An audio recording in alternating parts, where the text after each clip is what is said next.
CM visit. ಬಂದೆ 2 ನಿಮಿಷ ಬಂದೆ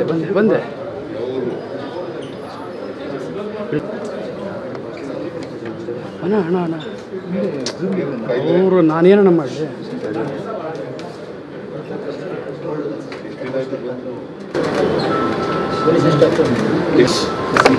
ಆಪರೇಷನ್ ಮಾಡಿದ್ದಾರೆ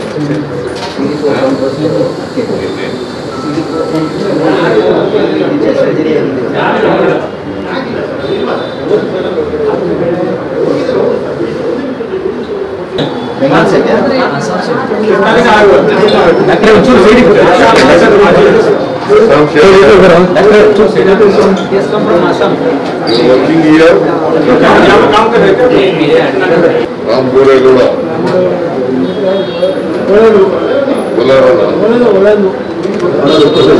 ಸರ್ ಒಂಚೂರು ಹಿಂದೆ ಸರ್ ಸ್ವಲ್ಪ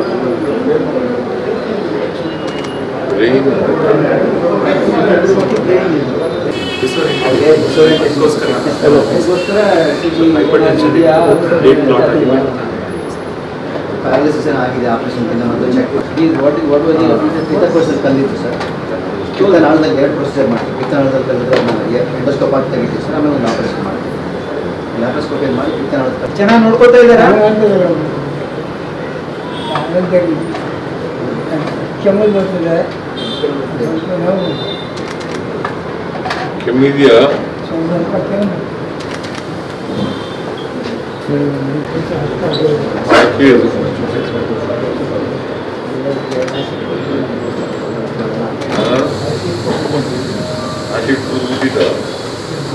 पंजाब हम इधर रहते बैंगलोर में बहुत दिन हो गए बैंगलोर ट्रीटमेंट सब अच्छा है इधर हाँ जी ट्रीटमेंट अच्छा है इधर हाँ अभी तो मुझे बहुत अच्छा लग रहा है हाँ तो साफ भी ನೀವೆಲ್ಲ ನೋಡ್ಕೊತಾ ಇದ್ದೀರಾ 25 ಜನ ಡಾಕ್ಟರ್ಸ್ ಎಷ್ಟು ಜನ ಇದ್ದೀರಿ 42 ಜನ ಇದ್ದೀವಿ ಅನಸ್ತೇಶಿಯಾ ಎಲ್ಲ ಸೇರಿ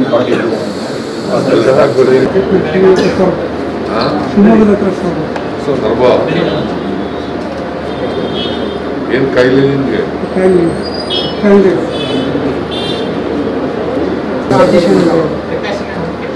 ಸರ್ಜರಿ ಮಾಡಿಲ್ಲ ಏನ್ ಮಾಡ್ತಾ ಇದೀಯ ಕೆಲಸ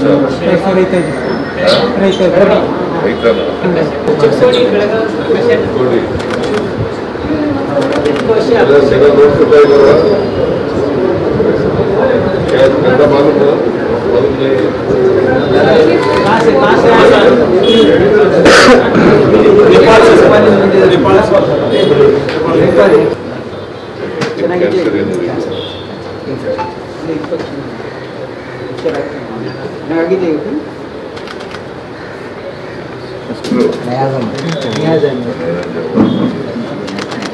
ಅಲ್ಲಿ ಮೈಸೂರಿನಲ್ಲಿ ಯಾಕೆ ಅಡ್ಮಿಟ್ ಆಗಿ ಇದು ಬಂದಿದ್ಯಾ ಹೇಳಿದ್ರು ಸರ್ ಚೆನ್ನಾಗಿ ನೋಡ್ಕೊತಾರೆ 4 ಲಕ್ಷ ಖರ್ಚು ಸುಮಾರು ದಿನ ಕೇಳಿದ್ರೆ ನಿಮಗೆ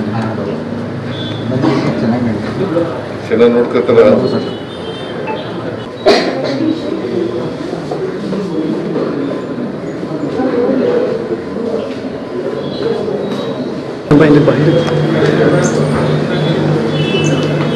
ಕೊಲೊನೋಸ್ಕೋಪಿ ಅಂತ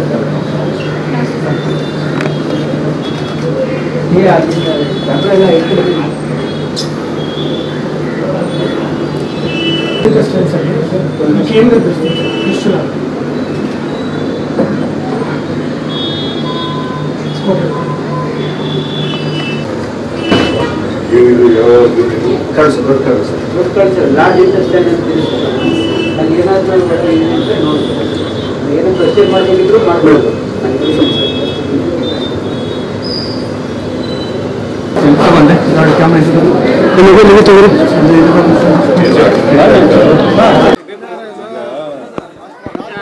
ಔಟ್ ಪೇಷಂಟು ಜನರಿದಾರಲ್ಲ, ಅವರು ಕ್ಯೂನಲ್ಲಿದ್ದರು ಅಡ್ಮಿಷನ್ ಆಗಿದ್ರು. ಅವರೆಲ್ಲರಿಗೂ ಕೆಲವ್ರಿಗೆಲ್ಲ ಮಾತಾಡಿಸ್ದೆ, ಬಟ್ ಅವರೆಲ್ಲ ಹೇಳ್ತಾರೆ ಡಾಕ್ಟ್ರುಗಳೆಲ್ಲ ಚೆನ್ನಾಗಿ ನೋಡ್ಕೊತಾ ಇದ್ದಾರೆ, ನಮಗೆ ತೊಂದರೆ ಇಲ್ಲ, ಊಟ ಎಲ್ಲ ಚೆನ್ನಾಗಿ ಕೊಡ್ತಾ ಇದ್ದಾರೆ ಅಂತೆಲ್ಲ ಹೇಳ್ತಾರೆ. ಬಟ್ ನಾನು gastro enterology institute of gastroenterology ಅದು ಅಲ್ಲಿ ಹೋಗಿದ್ದೆ. ಆರ್ಗನ್ ಟ್ರಾನ್ಸ್ಪ್ಲಾಂಟೇಷನ್ ಇದೆಯಲ್ಲ, ಲಿವರ್ ಟ್ರಾನ್ಸ್ಪ್ಲಾಂಟ್ ಅದು ಲಿವರು ಈಗ ಹೊರಗಡೆ ಹೋದರೆ 40 ಲಕ್ಷ 30 ಲಕ್ಷ ಹಿಂಗೆಲ್ಲ ಆಗ್ತದೆ. ಸೊ ಇಲ್ಲಿ ಫ್ರೀಯಾಗಿ ಮಾಡಿಕೊಡ್ತಾರೆ. ಸೊ ದಿ ಡಿಮ್ಯಾಂಡ್ ಈಸ್ ಇನ್ನೂ ಹೆಚ್ಚು ಮಾಡಬೇಕು ಅಂತಕ್ಕಂಥದ್ದು. ಈಗ 120 ಬೆಡ್ ಇದೆ, ಅದನ್ನು ಬೆಡ್ಡನ್ನು ಹೆಚ್ಚು ಮಾಡಬೇಕು ಅಂತಕ್ಕಂಥದ್ದು ಒಂದು ಪ್ರಪೋಸಲ್ ಇದೆ. 300 ಬೆಡ್ಡು ಹಾಸ್ಪಿಟಲ್ ಮಾಡಬೇಕು ಅಂತಕ್ಕಂಥದ್ದು ಪ್ರಪೋಸಲ್ ಇದೆ. ಅದನ್ನು ಸರ್ಕಾರ ಪರಿಗಣಿಸುತ್ತೆ.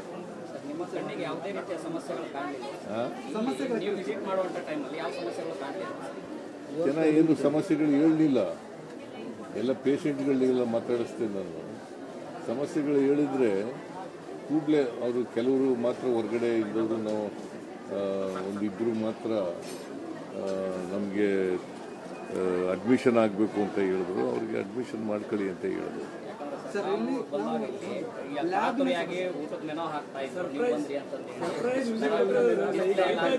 ಇದು ಸರ್ಪ್ರೈಸ್ ವಿಸಿಟ್, ಯಾರಿಗೂ ಗೊತ್ತಿಲ್ಲ ಬಂದಿರೋದು ಯಾರಿಗೂ ಗೊತ್ತಿಲ್ಲ.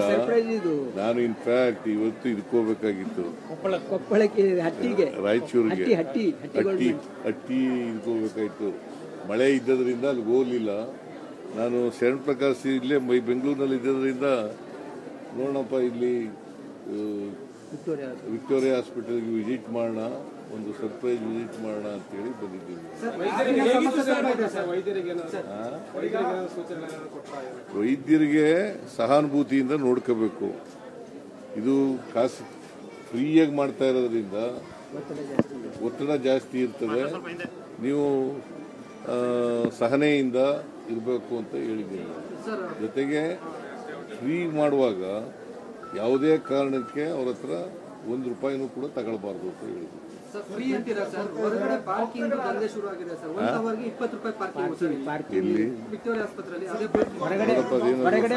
ಅಂತ ಹಾಸ್ಪಿಟಲ್ ಹೊರಗಡೆ ಪಾರ್ಕಿಂಗ್ ಜನ ನಿಮಿಷ ಹೊರಗಡೆ ಪಾರ್ಕಿಂಗಿಗೆ ಪಾರ್ಕ್ ಮಾಡಿ ಬಂದ್ರೆ ಅವ್ರು ಪಾರ್ಕಿಂಗ್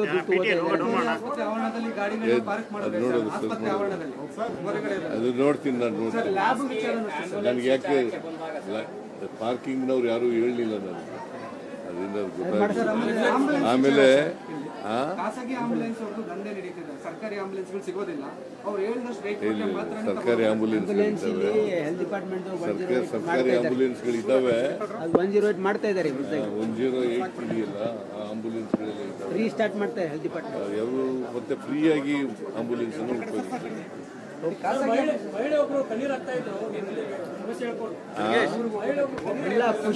ವಾಣಿ ವಿಲಾಸ ಹಾಸ್ಪಿಟಲ್ಗೂ ಕೂಡ ಹೋಗಿದ್ದೆ, ಟ್ರಾಮಾ ಸೆಂಟರ್ಗೂ ಕೂಡ ಹೋಗಿದ್ದೆ.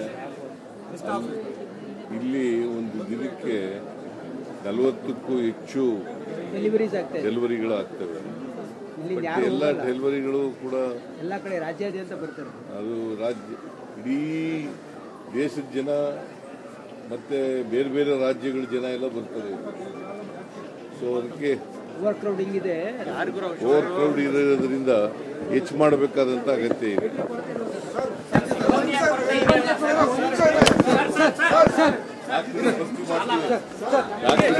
ವಾಣಿ ವಿಲಾಸ ಇದರಲ್ಲಿ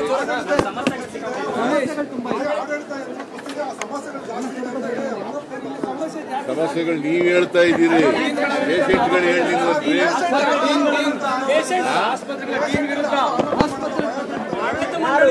ಹೇಳಿದ್ರೆ ಕೇಳೋಣ, ಆಸ್ಪತ್ರೆ ಬೇಕು, ಇಲ್ಲೇ ಇದ್ದಾರೆ ಪೇಷಂಟ್ಸ್ ಕೇಳೋಣ. ನಿಮ್ಮ ಎದುರಿಗೆ ಕೇಳ್ತೀನಿ ಬರ್ರಿ.